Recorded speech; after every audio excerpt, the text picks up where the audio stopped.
Sir வணக்கம். வணக்கம் சரண். Sir சமீபத்தில் ஒரு ஃபோட்டோஸ் ஒரு வீடியோஸ்லாம் பார்க்க முடியுது. சமந்தா அவங்க வந்து ப்ரெக்னெண்ட்டாக இருக்காங்க அப்படின்ற மாதிரி அந்த ஃபோட்டோஸில் தெரிய வருது.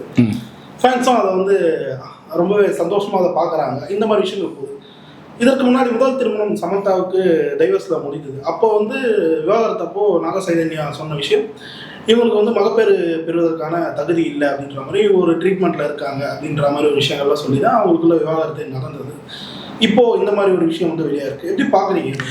இல்லை, முதல்ல வந்து சமந்தா வந்து நம்ம பல்லாவரத்தில் பிறந்து வளர்ந்த பொண்ணு. ஒரு வெல்கம் காலை தான் அவங்களுடைய வாழ்க்கை ஆரம்பிச்சிது. திடீர்னு சில பேருக்கு வாழ்க்கையில் சில மாற்றங்கள் நடக்கும் இல்லையா? அது வந்து பார்த்திங்கன்னா வந்து அவங்க தலை விதிப்படி சில மாற்றங்கள் திடீர்னு நடக்கும். அப்படி ஒரு மாற்றம் நடந்து தான் வந்து ஒரு நடிகை ஆனாங்க. கிட்டத்தட்ட ஒரு 20 வருடங்கள் கூட சொல்ல முடியும். அவங்க வந்து இன்றைக்கி வந்து ஒரு ஸ்ட்ராங்கான ஒரு பொசிஷனை தான் இன்றைக்கும் இந்த நிமிடம் வரைக்கும் இருக்கிறாங்க. பல மொழிகளில் வந்து தமிழ், தெலுங்கு, வந்து மலையாளம், கன்னடம், இந்த ஹிந்தி, இந்த மாதிரி அது வெப் சீரிஸ்லாம் இப்போ வந்து ஃபுல் பிஸி. அந்த அளவுக்கு வந்து ஒரு பெரிய ஸ்டாராக தான் இருக்கிறாங்க.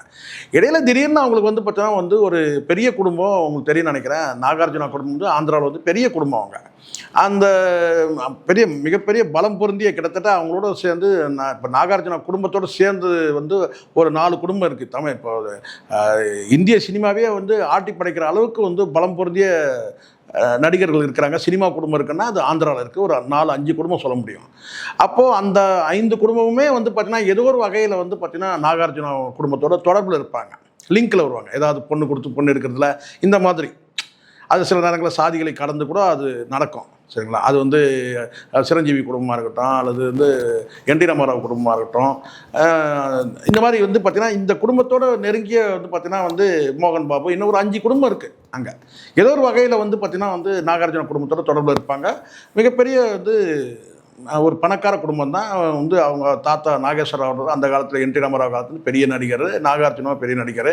அதை கூட தொடர்ந்து தான் முதல் மனைவியோட நாகார்ஜுனோட முதல் மனைவியோட மகன் தான் இந்த நாகார்ஜுனா. அப்படிப்பட்டவங்க வந்து பார்த்தீங்கன்னா இந்த சாதாரண குடும்பத்தில் பிறந்த ஒரு சமந்தாவை வந்து திருமணம் பண்ணிக்கிறதுன்றது சாதாரண விஷயம் கிடையாது. அப்படி பண்ணிட்டாங்க. அதுக்கு காரணம் அடிப்படையில் காதல் தான் காரணம் சொல்லப்பட்டது. ஒரு கட்டத்துக்கு பிறகு என்னென்னு கேட்டிங்கன்னா வந்து 2 பேருக்கும் திருமணம் நடந்து முடியுது. அதுக்கு பிறகு வந்து மகப்பேறுன்ற விஷயத்துக்கு வந்து போகவே இல்லை. அப்படி இருக்கும்போது திடீர்னு வந்து விவாகரத்து பண்ணணும்னு முடிவெடுக்கிறாங்க. அது வந்து சமந்தா முடிவெடுக்கல. அந்த முடிவு வந்து பார்த்தீங்கன்னா நாகார்ஜுனா குடும்பத்தில் குறிப்பாக நாக சைதன்யா தான் அந்த முடிவு பண்ணுறாரு. அப்போவே வந்து என்ன சொல்லப்பட்டதுன்னா வந்து அது பல காரணங்கள் சொல்லப்பட்டது. அது ஃபேமிலிக்குள்ளே வந்து பார்த்திங்கன்னா வந்து வந்து மகப்பேறு விஷயத்தில் வந்து பார்த்திங்கன்னா வந்து இவங்களுக்கு யாருக்கு நான் சொல்கிறது சமந்தாவுக்கு வந்து மகப்பேறு விஷயத்தில் போனோம்னா அவங்களுக்கு வந்து ஒரு எலும்பு தேய்மானம் வந்து உள்ள ஏதோ எலும்பு சம்மந்தமான ஒரு நோய் இருக்குது. அதில் வந்து மகப்பேருக்கு போனாங்கன்னா அது குழந்தையும் கூட வந்து ஏதோ அஃபெக்ட் பண்ணணும்னு சொல்லி ஏதோ வந்து ஒன்று சொல்லிட்டாங்க. அந்த டைமில் சொல்லிட்டாங்க. ஸோ அதுதான் காரணம்னு சொல்லப்பட்டது. அது ஒரு காரணம்.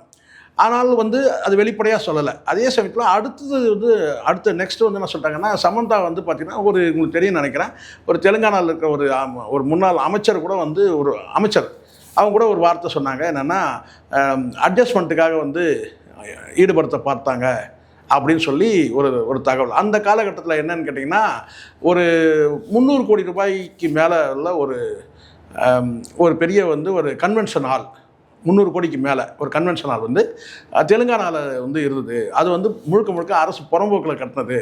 அதை வந்து இந்த அரசு வந்து பார்த்தீங்கன்னா இடித்து தரமட்டமாக்கிட்டாங்க. இது தெலுங்கானா நடந்துச்சு. ஸோ அது சம்மந்தமாக வந்து ஒரு டீல் நடக்கும்போது ஒரு அட்ஜஸ்ட்மெண்ட்டுக்காக வந்து இவங்களுக்கு ஒரு ப்ரெஷர் வந்ததுன்றத மாதிரி அவங்க சொன்னாங்க. அதுக்கப்புறம் அவங்க விட்ரா பண்ணிட்டாங்க. அந்த மாதிரி நான் சொல்லணும்னு சொல்லிட்டாங்க.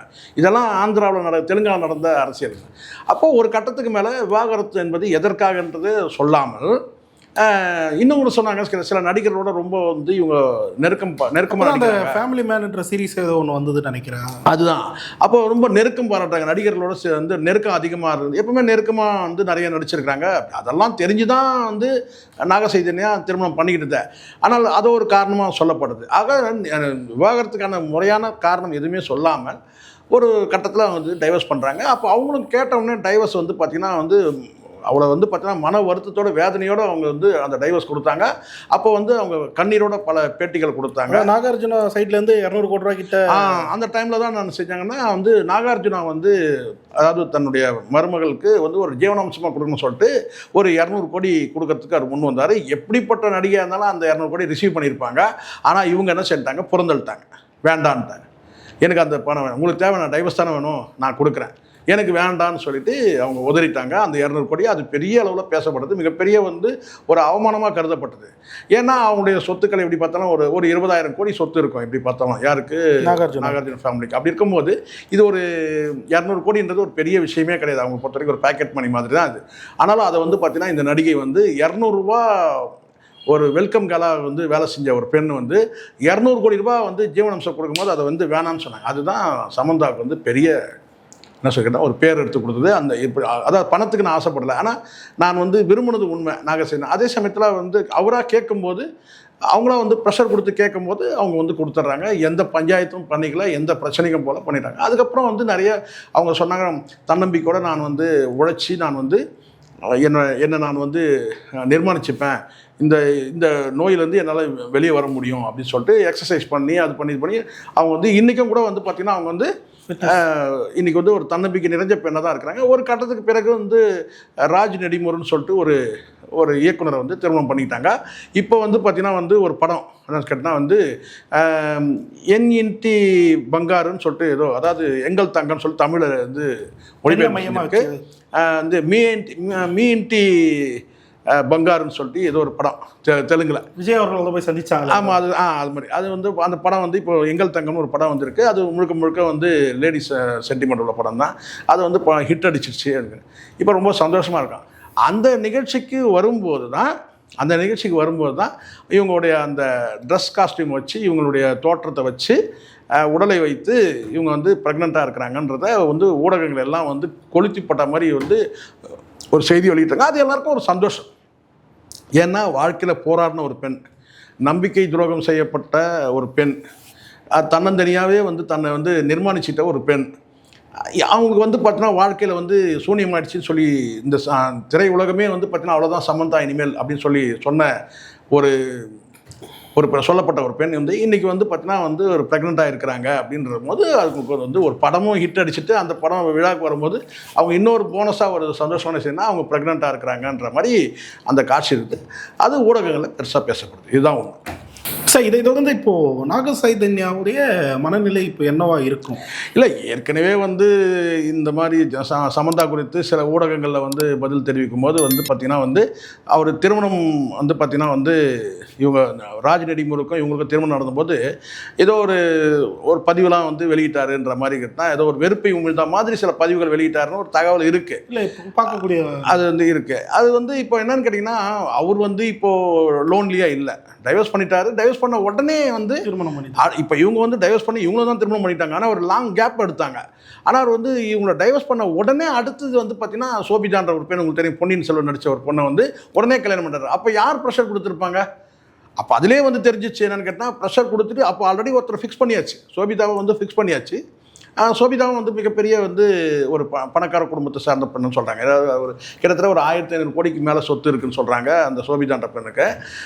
பட் சொத்து மட்டுமே காரணம் இல்லை, அவங்க வந்து இவங்களுக்குள்ளே ஏதோ ஒரு கமிட்மெண்ட் ஆகிட்டுருக்கு. அதனால் வந்து இவங்க வந்து நாகசைதன்யா அவர் முடிவு எடுத்துட்டார். இப்போ நாகசைதன்யாவுக்கும் சோபிதாவுக்கும் இது வரைக்கும் வந்து வாரிசு எதுவும் இது வரைக்கும் இல்லை. அதுக்கு காரணம் வந்து பார்த்தீங்கன்னா அவங்க வந்து அதுக்கான காரணம் அவங்க தான் சொல்ல முடியும் என்ன நடந்துன்னு சொல்லிட்டு. எனக்கு என்ன சந்தேகம்னா இதுக்கப்புறம் என்ன தள்ளி போட வேண்டியது இருக்குது அப்படின்னு. அதாவது ஒரு விஷயம் என்னன்னா, சில நேரங்களில் ஒன்று இருக்குது, இந்த மகப்பேறுன்றதே ஒன்று சொல்லட்டுமா, அதனால தான் சொல்லுவாங்க இந்த மனைவி அமைதெல்லாம் இறைவன் கொடுத்தவரை சொல்லுவாங்க. மகப்பேறும் கிட்டத்தட்ட அப்படி தான்.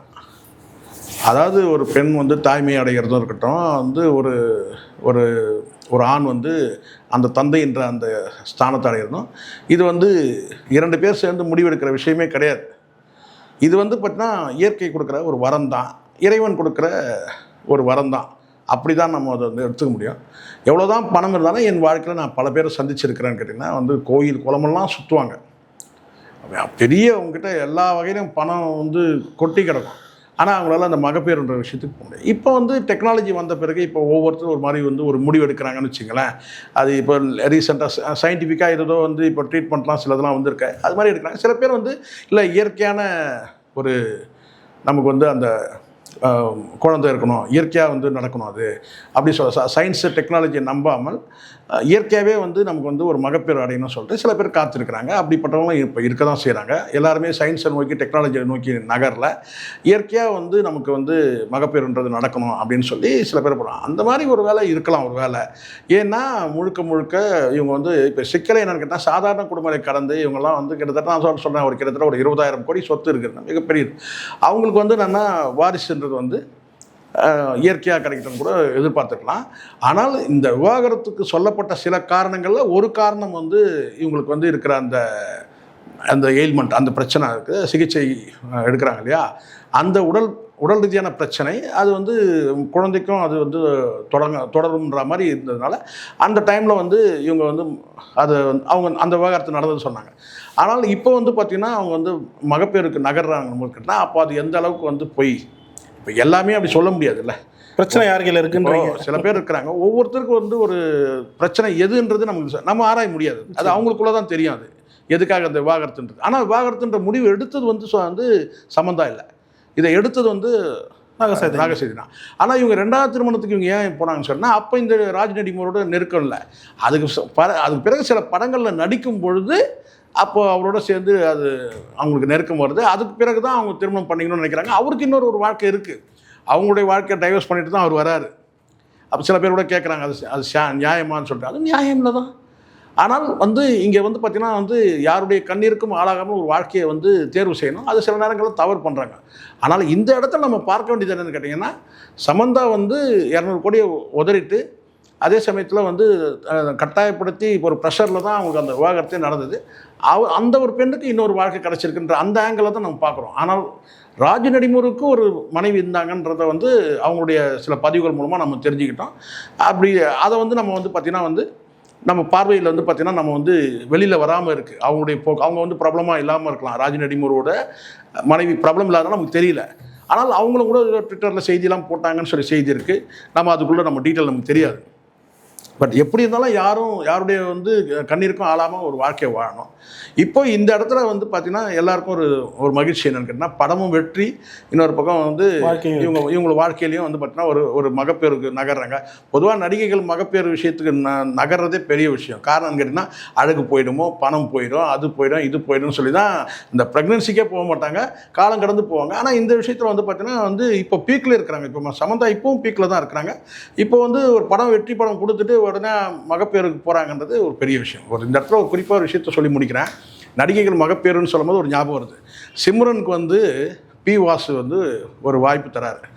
சந்திரமுகியில் வந்து இவங்க பண்ண ஜோதிகா பண்ண அந்த ரோல் வந்து சிம்ரன் தான் பண்ணோம்.